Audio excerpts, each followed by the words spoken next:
नमस्कार, आप देख रहे हैं कंज्यूमर अड्डा और हम सवाल पूछ रहे हैं सेहत का बीमा महंगा क्यों इतना। आपके साथ मैं हूं विपिन भट्ट। आज इसी पर हम चर्चा करने जा रहे हैं। क्या हेल्थ इंश्योरेंस की बढ़ती कीमत ने कंज्यूमर की चिंताओं को बढ़ाया है? इसमें हमारे साथ शामिल हो रहे हैं दो खास मेहमान। पॉलिसी बाजार में हेल्थ इंश्योरेंस के बिजनेस हेड सिद्धार्थ सिंघल और सुप्रीम कोर्ट में वकील दिनेश जोटवानी, जो इस तरह के कई मामलों में पैरवी कर चुके हैं और अपनी एक राय रखते हैं। तो पहले तो मैं आता हूं अब दिनेश जी के पास। दिनेश जी, जो सबसे बड़ी दिक्कत है हेल्थ इंश्योरेंस के अंदर वो है मिस सेलिंग। जिस समय हेल्थ इंश्योरेंस दिया जाता है उस समय बड़े बड़े दावे किए जाते हैं। इनफैक्ट लिखा हुआ बताया जाता है, ब्रोशर के अंदर अंडरलाइन भी किया जाता है कि आपकी जो फला प्रीमियम है ये इतने साल तक नहीं बढ़ेगी, इसमें ये होगा। एज ब्रैकेट का भी नहीं समझाया जाता कि अगर आप इस एज ब्रैकेट से उस एज ब्रैकेट में गए तो उसमें एक ही साल में कितना जंप आ जाएगा। नीचे छोटे छोटे सितारे लगे रहते हैं और अगले साल जब आदमी दोबारा रिन्यू कराने जाता है तो उसके होश फाख्ता हो जाते हैं। चूंकि मैं मानता हूं कि आपने कई सारे इस तरह के केसेस देखे होंगे, लड़े भी होंगे, मैं आपकी एक ऑन ग्राउंड अंडरस्टैंडिंग इस मामले पे समझना। हाँ विपिन जी, बहुत इम्पोर्टेंट क्वेश्चन आपने किया। और मैं क्योंकि कंज्यूमर कोर्ट में काफ़ी ऐसे सारे केसेस करता हूँ, तो मैं एक कंज्यूमर की तरफ से बोलना चाहूँगा, इंडस्ट्री की तरफ से नहीं। तो आप कंज्यूमर कोर्ट जाना ही क्यों पड़े, पहली बात तो लोगों को। और आपने बिल्कुल ठीक कहा कि जब ये इंश्योरेंस पॉलिसी लाते हैं, बहुत बड़ी टर्म्स एंड कंडीशंस होती हैं। इसमें आपको डिक्लेयर करना पड़ता है आपके पास क्या, आपके क्या-क्या डिजीज़ेज़ हैं पहले। और छोटी-सी भी कोई बात निकल आई, जो डॉक्टर ने अपने इस प्रिस्क्रिप्शन में लिख दी और आपको मैच नहीं करती होगी आपकी पॉलिसी से, तो आपको वो रिजेक्ट कर देंगे। और मैं इंडस्ट्री की पर्सपेक्टिव से भी कहना चाहता हूँ कि जो इंश्योरेंस इंडस्ट्री है, ये प्रीमियम हर साल क्यों बढ़ा रही है? हालाँकि गवर्नमेंट ने जीएसटी बिल्कुल बंद कर दिया लास्ट ईयर। और क्यों बढ़ा रही है? क्योंकि आप इतना सारा पैसा तो वकीलों को दे रहे हैं। आप क्लेम रिजेक्ट कर देते हैं, केस चलता है सालों-साल। कई ऐसे केसेज़ हैं, मेरे 10 से ऊपर ऐसे केसेज़ हैं जिनको 5 साल से ऊपर हो गया। वो केस चल रहे हैं, कभी स्टेट कंज्यूमर फोरम में, कभी नेशनल कंज्यूमर फोरम में। आप छोटी-छोटी बात पे रिजेक्ट कर देते हैं क्लेम को। एक इंश्योरेंस कंपनी उसी पॉलिसी पे एक्सेप्ट कर रही है और दूसरी उसी उसी व्यक्ति की दूसरी पॉलिसी नहीं, वो रिजेक्ट कर देती है। ये कैसे हो सकता है? तो इसमें मैं मैं एक कंज्यूमर की तरफ से, एक पेशेंट की तरफ से, एक सिटीज़न की तरफ से मैं विनती करना चाहूँगा कि इनका ऑडिट होना चाहिए। इरडाई इज़ कंप्लीटली उनके पास एम्पावरमेंट है कि वो जाके ऑडिट करें कि कितने इन्होंने क्लेम्स लास्ट ईयर दिए हैं। इंश्योरेंस का जो कॉन्सेप्ट है कि आप पूल कर दीजिए सारा पैसा और उसमें से आप देते जाइए जिसको एक्चुअली नीड है। और लेकिन ये रिजेक्ट कर रहे हैं, और रिजेक्ट करके किसको दे रहे हैं? अपने वकीलों को दे रहे हैं सारा। अगर यही पेशेंट को दे देते, 5 साल केस चल रहा है, इतनी हियरिंग्स हो रही हैं, क्या आपके काउंसिल्स नहीं ले रहे पैसा? आपके इतना बड़ा-बड़ा लीगल डिपार्टमेंट आपने रखा हुआ है क्लेम्स रिजेक्ट करने के लिए, और क्लेम्स रिजेक्ट हो रहे हैं हर सिटी, हर डिस्ट्रिक्ट में। यानी आपके लॉयर्स आपको अपॉइंट करने हैं, कोई दिल्ली से थोड़ी ना जाएगा गाँव में कोई क्लेम हुआ हो तो। ये सारा का सारा। और एक बात और बताऊँ, मैंने ऑब्ज़र्व किया है, ये बात इन इंडस्ट्री की ये हो रही है कि वो अगर कॉर्पोरेट इंश्योरेंस है तो क्लियर कर देते हैं, क्योंकि इनको पता है ये कंपनी के 500 एम्प्लॉइज़ हैं, 1000 एम्प्लॉइज़ हैं, चलो इनको दे देते हैं। जब इंडिविजुअल जब जाएगा, कोई सीनियर सिटीज़न जाएगा, उसका रिजेक्ट कर देते हैं ये। तो ये जो प्रीमियम बढ़ाना, या मैंने ऑनरेबल मिनिस्टर की स्टेटमेंट सुनी पार्लियामेंट में, और उन्होंने कहा कि लास्ट ईयर सिर्फ 9.9% प्रीमियम इंक्रीज़ हुआ है अगर लास्ट फाइनेंशियल ईयर में देखा जाए। तो आपका बेस ही इतना बड़ा हो गया, तो 9.9% बहुत होता है, देखा जाए तो। नहीं, वही सर।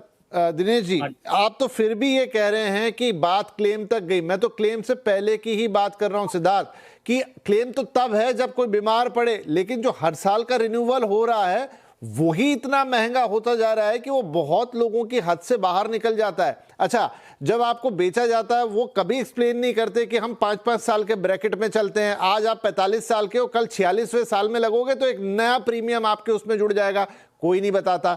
दूसरी बात, उसमें ये भी नहीं बताते हैं कि 5 साल का लॉक इन, और 5 साल का लॉक इन बोल के अगले साल ही बढ़ जाता है, और अगर आप फोन करके पूछें तो पता चलता है कि भाई नहीं ये तो ये हो गया वो हो गया, मतलब 50 तरह के एक्सप्लेनेशन होते हैं। और बिल्कुल सही कह रहे हैं सर कि कॉर्पोरेट वाले में तो फिर भी सुनवाई हो जाती है, लेकिन जो इंडिविजुअल खरीदता है उसकी तो कोई नहीं सुनता, और कई बार तो चलती चलती पॉलिसीज बंद हो जाती हैं, आपको बोला जाता है कि अब ये कंटिन्यू नहीं हो रही है, आपको दूसरे में शिफ्ट करना है, और लगभग नई पॉलिसी खरीदने जैसा होता है। वकील साहब, दिनेश साहब, एक ये भी बहुत बड़ी प्रॉब्लम है, और कई बार तो हमने दोनों पार्टियों को बिठा के शो किया है, लेकिन दोनों एक दूसरे पे आरोप लगा के निकल जाते हैं, और आज तक इसका कोई निराकरण नहीं हुआ है।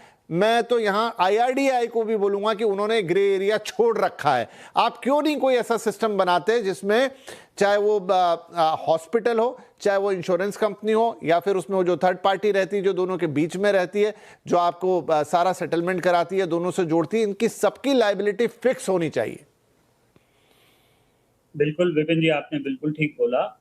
ये जो कैशलेस वाला सिस्टम है, ये रिव्यू होना चाहिए कि आपको बोला, आपको पॉलिसी दी कैशलेस की, और जब आप हॉस्पिटल जाते हैं और इतने सारे डिस्प्यूट हैं जिसको कहते हैं कि lack of services under consumer court act, कि there is a deficiency of services. अगर आपको आपकी डेड बॉडी नहीं रिलीज की, एक केस में आपकी डेड बॉडी नहीं रिलीज की कि भाई आपने पूरे नहीं दिए, वो कैशलेस पे था, इंश्योरेंस कंपनी ने डिले कर दिया।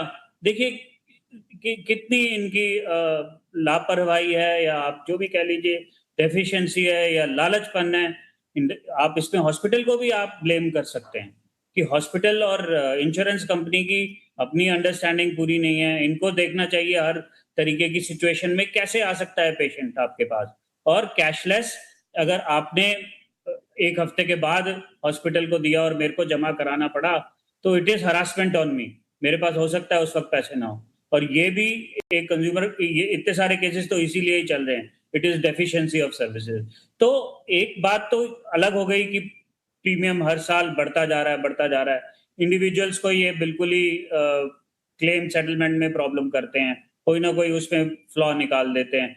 अगर आपका कोई फ्लॉ नहीं भी निकला तो डिले कर देते हैं, तो आपका पहले आपको हॉस्पिटल में जमा कराना पड़ता है, फिर जब आपके पास उनके पास पैसा आता है तो वो आपको वापस देते हैं। उसमें भी प्रॉब्लम है, कैश में दें, क्रेडिट कार्ड से दें, तो उसमें काफ़ी सारी लेक्यूनास हैं।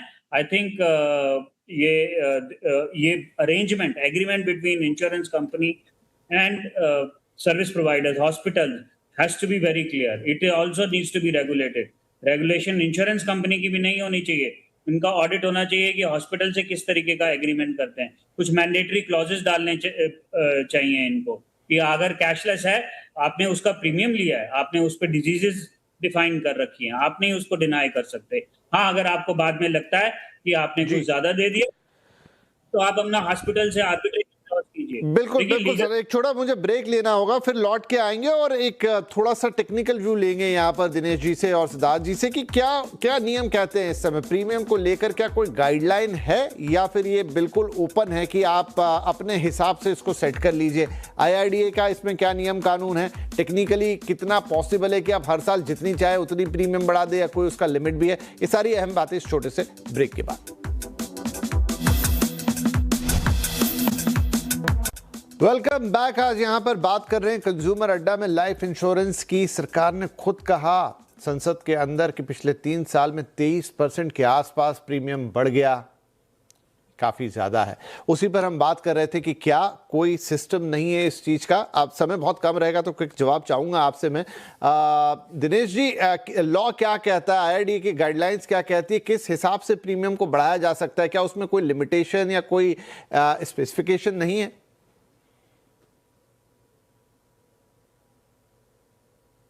आप म्यूट पर हैं सर। हाँ, सॉरी विपिन जी, लॉ में वैसे लिमिटेशन तो नहीं है। ये डिपेंड करता है कि हेल्थ केयर के एक्सपेंसेस कितने बढ़ गए हैं, और वो आपको दिखाना पड़ेगा कि इतनी कॉस्ट बढ़ गई है हेल्थ केयर की, 23% बढ़ गई है। एवरी ईयर जब बेस हाई हो रहा है 9% पर ईयर बढ़ रहा है, 10%। इतना क्या हेल्थ केयर का कॉस्ट बढ़ गया है। मैं थोड़ा सा ये बोलना चाहूंगा कि AI की बात हुई थी अभी, आर्टिफिशियल इंटेलिजेंस की, और डायग्नोस्टिक की हुई थी, तो इससे तो कॉस्ट कम होगी। वो कह रहे हैं कि जो डायग्नोसिस AI के हिसाब से होंगे, it will be supervised by the doctors, but वो जूनियर डॉक्टर भी देख सकते हैं उसको। So you don't need expensive doctors to do it. तो मैं ये मानने को तैयार नहीं हूँ, इस तभी मैंने शुरू में कहा IRDAI को ऑडिट करना चाहिए कि ये 10% जो 23% 3 इयर्स में हुआ है और लास्ट ईयर 9.9% हुआ है, तो ये बहुत ज्यादा है एक्चुअली देखा जाए तो राइट। तो लॉ तो नहीं कहेगा, IRDAI कहते हैं कि it should be link to the cost, और वो कॉस्ट कैसे पता लगेगी, वो आपका जब तक ऑडिट नहीं होगा। और ऑडिट क्विकली एक कमेंट, क्योंकि समय मेरे पास कम है, मैं सिद्धार्थ से भी ले लेता हूं। सिद्धार्थ, हाल फिलहाल में पिछले 6-8 महीने साल भर के अंदर IRDAI ने काफी ऐसे नियम कायदे कानूनों को सख्त किया है जिससे वो कंज्यूमर की तरफ जानता है, मतलब वो भी समझते हैं कि इसके अंदर काफी कुछ ऐसा है जहां कंज्यूमर बड़ा हेल्पलेस महसूस करता है। क्या इस लाइन पे कुछ काम हो रहा है? ऑडिट का स्कोप है, आप इंश्योरेंस कंपनी का ही मत रखिए, आप हॉस्पिटल्स का भी रखिए। क्या उनकी कॉस्ट बढ़ी है? क्या वो टाइम पे क्लेम सेटल कर रहे हैं? क्या इनके कैश, जब कैशलेस कहते हैं तो कैशलेस कितने केसेस में ये करते हैं? तो जो ऑडिट का स्कोप हो, आप जबकि GST कम हुआ है, आपका GST तो हटा दिया है। दिनेश जी, कई बार तो ये भी शिकायतें सुनने को मिलती है कि कोई इंडिविजुअल अगर कैश पेमेंट में जा रहा है तो उसके लिए अलग रेट हो जाता है, कोई अगर बीमा लेके गया है तो उसके लिए अलग रेट हो जाता है। हाँ, तो उन्होंने पूरा बाइफिक्रेशन कर लिया है, एक मोबाइल के जैसे प्लान होता है ना, उसकी तरह कर दिया है कि आप ये लेंगे, आपको ये डिजीज है, ये डिजीज है तो इतना है।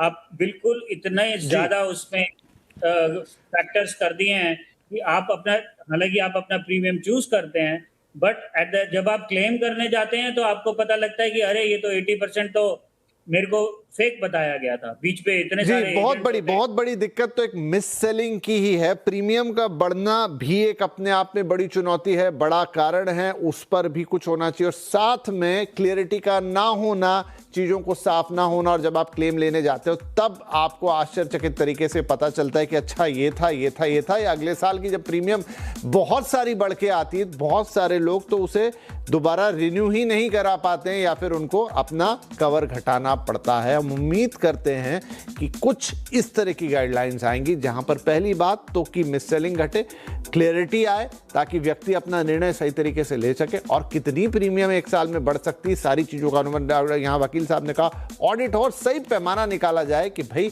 इतना कॉस्ट बढ़ा है और इतना कंज्यूमर के ऊपर जाना चाहिए। बहुत शुक्रिया आप दोनों मेहमानों का इस कार्यक्रम में हमारे साथ शामिल होने के लिए। नमस्कार।